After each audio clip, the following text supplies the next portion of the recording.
Hindi lang Binondo ang sentro ng selebrasyon pag Chinese New Year. Sa Quezon City, may hilera ng kainan para sa Chinese food crawl. Matakam sa report ni Katrina Son. Ilang tulog na lang, Year of the Wood Snake na. At sa Plaza San Lorenzo Ruiz, sa pusod ng Binondo, pinailawan na ang Prosperity Tree na ito. Tuwing Chinese New Year, nakaugalian na ng ilan na mag-food trip sa Chinatown sa Binondo.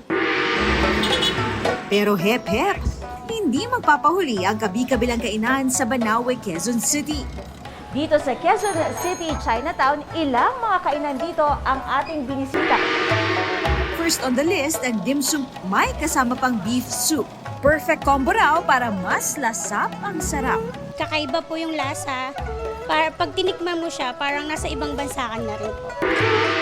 Sa restaurant namang ito, pinipilahan ang Chinese fresh lumpia. Must try din daw ang kanilang oyster cake at kikiam.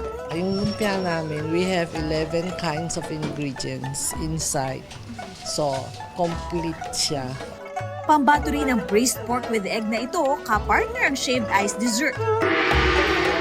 Kuwapaw naman ang panlaban ng restaurant na ito. Kung rice person ka, must try daw ang golden crispy pork chop. Boneless, crunchy on the outside, soft on the inside.